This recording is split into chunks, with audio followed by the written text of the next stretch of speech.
আসসালামু আলাইকুম এভরিওয়ান। আমার হাতে দেখতে পাচ্ছেন একটি 1050 ওয়াট আইপিএস। এই আইপিএসটির নাম হলো লুমিনেন্স। এই আইপিএসটি আমার এক দোকানদার বন্ধু নিয়ে আসলো। সমস্যা হলো ব্যাটারিতে উল্টাপাল্টা লাগিয়ে এখন আর কোনো লাইন আসছে না, এখন কোনো আওয়াজ দিচ্ছে না, কারেন্ট থেকেও চলছে না। ওই আইপিএস এর কাজটি আপনাদেরকে কেউ শিখিয়ে দেবে না, কোনো ভিডিওতে দেখাবে না, কারণ এটি একটি গোপনীয় কাজ। তাই আপনারা ধৈর্য সহকারে ভিডিওটি না টেনে সম্পূর্ণভাবে দেখবেন, তাহলে সহজেই আপনার নিজের কাজটি নিজেই করে নিতে পারবেন। আর আমাদের চ্যানেলটি সাবস্ক্রাইব করে পাশেই থাকবেন। আমরা প্রথমত এটির স্ক্রুপগুলা খুলে নেব, দেখব কি সমস্যা আছে ওটার মধ্যে, কোন কারণে কোনো লাইন আসছে না। আমরা প্রথমত একটি লাইন দিয়ে আপনাদেরকে দেখিয়ে দিব। আমরা প্রথমত লাইন লাগিয়ে দেখব। ওদিকে 12 ভোল্ট নিয়ে নিলাম, হয়তো বুঝাতে পারবো না। আমরা লাইনটি বাড়ি দিয়ে চেক করে নেব। আমার অরিজিনাল 12 ভোল্ট। দেখুন, আমরা মাইনাসে মাইনাস লাগিয়ে দিলাম, প্লাসে প্লাস লাগিয়ে দিলাম, কোনো সাউন্ড আসছে না। উল্টা পাল্টে লাগিয়ে এটাকে কি সমস্যা হয়ে গেল সেই সমস্যাটা বের করার চেষ্টা করব। প্রথমত আমাদের ট্রান্সফরমার ডিসি সাইড খুলে নেব। ট্রান্সফরমার ডিসি সাইডটি খুলে নেব। আমরা এটি অ্যালুমিনিয়ামের তৈরি, খুব টেকসই মাল। আমরা এটি খুলে নেব।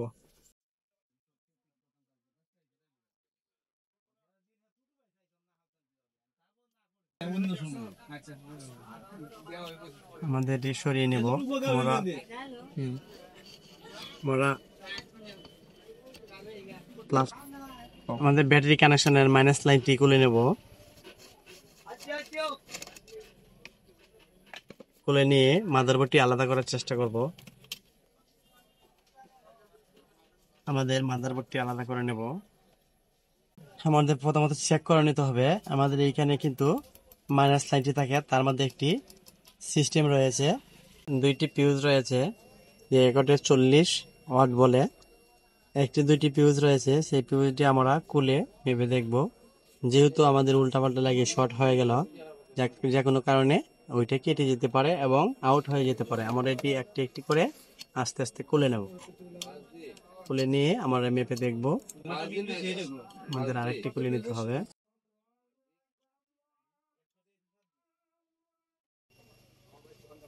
দেখুন, আমাদের এটি হোমস দিয়ে দিলাম, X1 দিয়ে দিলাম, দিয়ে দেখবো মেপে আমাদের কোনো এটা কানেকশন আসছে না। এটা আমাদের DC side minus, DC side short হওয়ার কারণে আমাদের এইগুলা সবগুলা পুড়ে গিয়ে কেটে গিয়েছে।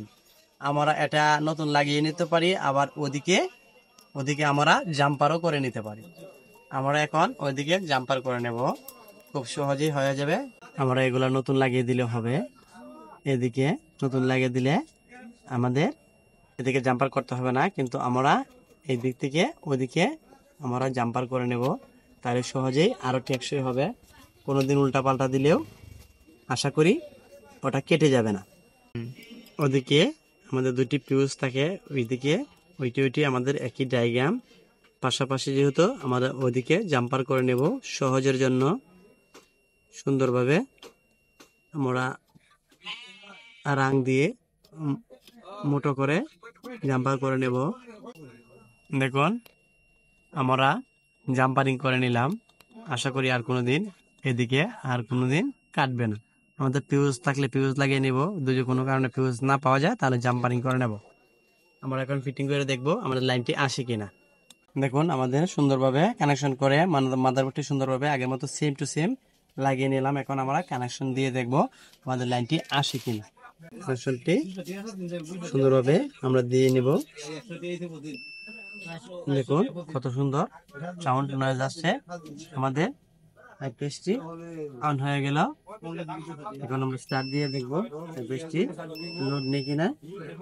দেখুন, আমাদের একদম আগের মতো আইপিএসটি ওকে হয়ে গেল।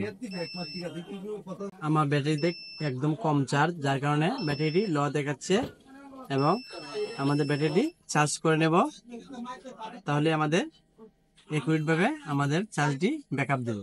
আমাদের ভিডিওটি দেখে যদি আপনাদের কাছে ভালো লেগে থাকে তাহলে চ্যানেলটি সাবস্ক্রাইব করে পাশেই থাকবে। পরবর্তী ভিডিও দেখার আমন্ত্রণ।